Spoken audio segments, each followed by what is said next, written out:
One last component of federalism today is going to be the idea of the full faith and credit clause. The full faith and credit clause very simply is this. If you receive a legally accepted document from a state, if you receive a legally accepted document from a state, it is going to be recognized by all of the other states in the country. Think about it like this. If you have a driver's license and you travel, and maybe in North Carolina you decide that you want to leave and go down to Myrtle Beach in South Carolina. Maybe you want to go to the mountains in Tennessee. Maybe you want to hit the wineries that are up in Virginia, these kinds of things. The gist of it is that your driver's license, because it is a legally accepted state document in North Carolina, will be accepted in Virginia, it'll be accepted in Tennessee, and it'll be accepted in South Carolina. When you think about it, some folks would say, well, if I'm going to be driving in Tennessee, then maybe I need a Tennessee driver's license. Well, no, you don't. If you move permanently to Tennessee, then you're going to need one. But if you live permanently in North Carolina, you can drive anywhere in the United States under the full faith and credit clause, so long as your driver's license is actually a legal state document, which it is unless it's been revoked. Think about it as well like this. Let's say that you rob a liquor store. Let's say that you rob a liquor store in North Carolina, and in an effort to escape prosecution, you leave and go all the way to Arizona. Arizona is obviously in a completely different time zone, in a completely different state, and it's completely across the country.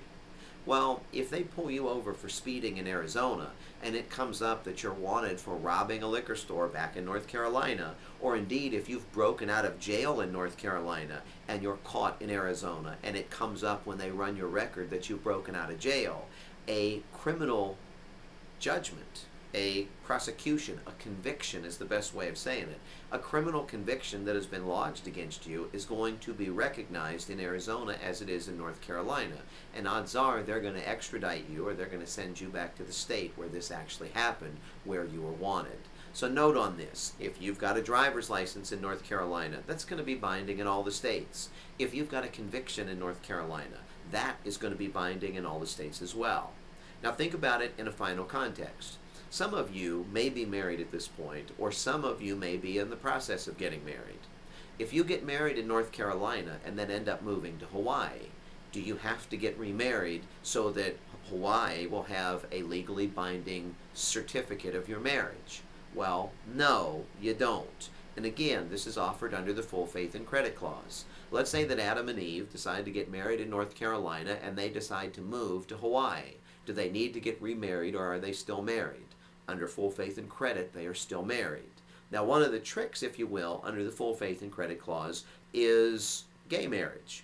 Let's say that it's not Adam and Eve that got married in North Carolina, but let's say it's Adam and Steve that got married in Massachusetts. And then when they moved from Massachusetts, they went to North Carolina. Are they still married under North Carolina law? Well, under the full faith and credit clause, you would argue that yes, they should be.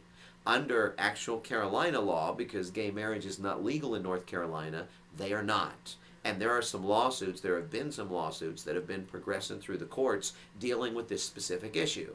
Because if you're going to recognize a driver's license of one state in another, if you're going to recognize criminal charges or convictions in one state pending from another, and if you're going to recognize a marriage license for Adam and Eve when they move to another state, it only stands to reason that Adam and Steve should be recognized as well when they move from a state where gay marriage is legally recognized to one like North Carolina that is not. The federal government and a number of the states have begun to recognize domestic partnerships. So they're not actually giving the legal benefits of marriage. What they are doing, in a way to try and avoid the religious repercussions, and also in a way to provide economic benefits, is that they're recognizing these domestic partnerships. And again, it's not the same thing as a marriage, and it is actually a way to try and sugarcoat what appears to be a pretty clear violation of full faith and credit. Now, having said this, in North Carolina, we get upset when Washington, D.C. makes too many laws that abridge our freedoms. Well, if the state of Massachusetts can pass a gay marriage law, and then people could be married in Massachusetts and move down the east coast to North Carolina and still be married there, I suspect the majority of the people in North Carolina against gay marriage would be just as upset. So federalism is a principle that deals with the federal government against the state governments, but it can also deal with the state governments against other state governments. And in this instance, Massachusetts will not win. Their definition of marriage and their practices will not go into other states because the majority of the people in those other states are saying no. This is a rare instance where full faith and credit is not entirely followed, but it does indeed protect the sovereignty of the states versus the other states. Just something to think about.